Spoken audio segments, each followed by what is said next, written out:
भाद्रपद कृष्ण पक्ष की अष्टमी को रात के 12 बजे मथुरा के राजा कंस की जेल में वासुदेव जी की पत्नी देवी देवकी के गर्भ से 16 कलाओं से युक्त भगवान श्री कृष्ण का जन्म हुआ था।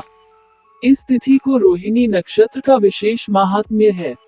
इस दिन देश के समस्त मंदिरों का श्रृंगार किया जाता है। कृष्णावतार के उपलक्ष्य में झांकियां सजाई जाती है। भगवान कृष्ण का श्रृंगार करके झूला सजाया जाता है। स्त्री पुरुष रात के 12 बजे तक व्रत रखते हैं। रात को 12 बजे शंख तथा घंटों की आवाज से श्री कृष्ण की जन्म की खबर चारों दिशाओं में गूंज उठती है। भगवान श्री कृष्ण की आरती उतारी जाती है और प्रसाद वितरण किया जाता है। प्रसाद ग्रहण कर व्रत को खोला जाता है। कथा द्वापर युग में पृथ्वी पर राक्षसों के अत्याचार बने लगे। पृथ्वी गाय का रूप धारण कर अपनी कथा सुनाने के लिए तथा उद्धार के लिए ब्रह्माजी के पास गई।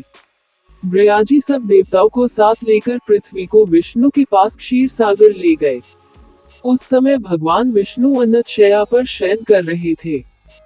स्तुति करने पर भगवान की निद्रा भंग हो गई। भगवान ने ब्रह्मा एवं सब देवताओं को देखकर उनके आने का कारण पूछा तो पृथ्वी बोली, भगवान मैं पाप के बोझ से दबी जा रही हूँ, मेरा उद्धार कीजिए। ये सुनकर विष्णु बोले, मैं ब्रजमंडल में वासुदेव की पत्नी देवकी गर्भ से जन्म लूंगा।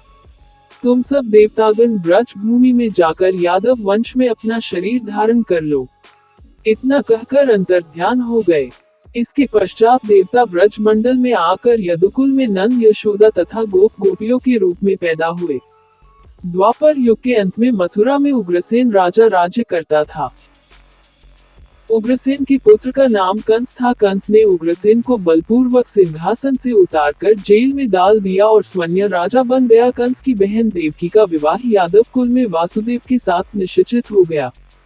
जब कंस देवकी को विदा करने के लिए रथ के साथ जा रहा था तो आकाशवाणी हुई कि हे कंस, जिस देवकी को तू बड़े प्रेम से विदा करने कर रहा है उसका 8वां पुत्र तेरा संहार करेगा। आकाशवाणी की बात सुनकर कंस क्रोध से भरकर देवकी को मारने को तैयार हो गया। उसने सोचा ने देवकी होगी न उसका पुत्र होगा। वासुदेव जी ने कंस को समझाया कि तुम्हें देवकी से तो कोई भय नहीं है, देवकी की 8वीं संतान में तुम्हें सौंप दूंगा। तुम्हारे समझ में जो आए उसके साथ वैसा ही व्यवहार करना। कंस ने वासुदेव जी की बात स्वीकार कर ली और वासुदेव देवकी को कारागार में बंद कर दिया। तत्काल नारद जी वहां पहुंचे और कंस से बोले कि यह कैसे पता चला कि 8वां गर्भ कौन सा होगा, गिनती प्रथम से या अंतिम गर्भ से शुरू होगा। कंस ने नारद जी के परामर्श पर देवकी के गर्भ से उत्पन्न होने वाले समस्त बालकों को मारने का निश्चय कर लिया। इस प्रकार एक एक करके कंस ने देवकी के 7 बालकों को निर्दयता पूर्वक मार डाला। भाद्रपद के कृष्ण पक्ष की अष्टमी को रोहिणी नक्षत्र में श्री कृष्ण का जन्म हुआ। उनके जन्म लेते ही जेल ही कोठरी में प्रकाश फैल गया। वासुदेव देवकी के सामने शंख, चक्र, गदा एवं पद्मधारी चतुर्भुज भगवान ने अपना रूप प्रकट कर कहा, अब मैं बालक का रूप धारण करता हूँ, तुम मुझे तत्काल गोकुल में नंद के यहाँ पहुँचा दो और उनकी अभी अभी जन्मी कन्या को लाकर कंस को सौंप दो। तत्काल वासुदेव जी की हथकड़ियां खुल गई।